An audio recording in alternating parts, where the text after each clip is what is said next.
everyone, this is Ding Dong Dong and welcome to my channel. Today I invite Alan. Hello. To come to my channel, and Alan and I, we met at INSEAD and he came here to teach us how to ask for pay rise in a business context, and it was organized by Women in Business Club. That's right. Yeah, so Alan, could you please introduce yourself? Yes, my name is Alan Palmer. I'm a senior partner in the UK arm of a French company called Interactif, and Interactif runs training programs around the world in many different languages in all kinds of industry and functions, but with a single product. What is the product? What we do is we liberate people at any level of a company from the age-old choice which confronts most of us whenever we have a meeting or a conversation, which is, are we going to be clear, direct, straight to the point, but with the risk of being rude, offensive, or abrupt, or are we going to be polite and courteous and nice and empathetic and all of those kind of things, but with the risk of beating around the bush and lacking impact and focus. And all we do is we liberate people from having to make that choice. We allow them systematically to be both clear and direct, but also polite and courteous. And Alan is also an author of an amazing book. It's called Talk Lean. Yeah, that's right, which is in book form the content of our training program. It's called Talk Lean, Shorter Meetings, Quicker Results, Better Relations, and I hope that it does exactly what it says on the tin. And can you provide us an concrete situation in professional environment? Well, let's take the example you alluded to at the beginning of the interview, the workshop I ran at INSEAD on asking for a pay rise. It's all about defining a concrete goal for the meeting. And one of the reasons why most meetings are insufficiently productive is because of a failure adequately to define the meeting goal. And in that situation, the temptation of most people is to say something along the lines of, I want to talk about my evolution, or I want to talk about my package. And you're not there to talk about the package. That's what you're going to be doing during the meeting, it's not the result.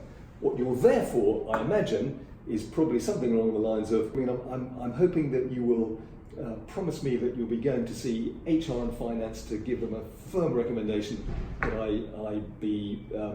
that my salary be raised by 10% at the end of the year. Mm-hmm. And that's a concrete, measurable goal. Mm-hmm. And you're much more likely to get what you want if you're absolutely clear about what it is.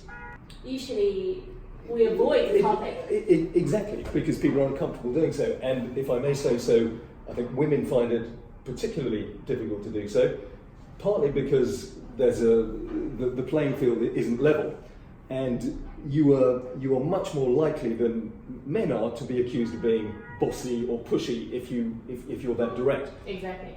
And there's a very simple solution to that, which is to say how you feel. If you say exactly how you feel, if you're completely open and honest about your feelings and emotions, in my view, you can ask anybody for anything. I would imagine that when you're asking your boss for a pay rise, it's probably a subject that you hate bringing up. You're probably conscious that your boss won't like discussing it either. But you're also telling yourself that if you don't bring it up, nobody's going to bring it up on your behalf. So you can say that at the beginning of the meeting, just by saying directly to your boss, look, I've got a subject I want to discuss with you which I absolutely hate bringing up. And I'm pretty confident you're not going to enjoy talking about this kind of thing either, but I'm telling myself if I don't bring it up, nobody will do so on my behalf. Mm.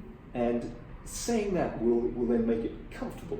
Okay, yeah, so actually what I understand from that, it's once you become emotional, you actually can show it on your face or in your body language. So when you address the problem, actually you won't fake it and you become more confident to tell people what you feel and to reach your goal.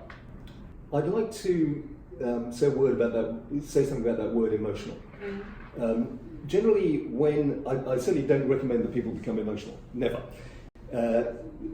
I recommend that they're absolutely explicit about their emotions, and I think there's a difference.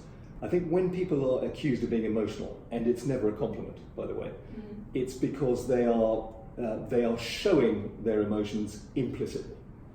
But if instead of showing your emotions implicitly, which is usually seen as a sign of weakness, If instead you express your emotions explicitly, that is a sign of strength. And that's not being emotional. Okay, perfect. So thanks, Alan, to come here to share your tips. And thanks for watching. We'll see you in the next episode. Bye! Bye-bye!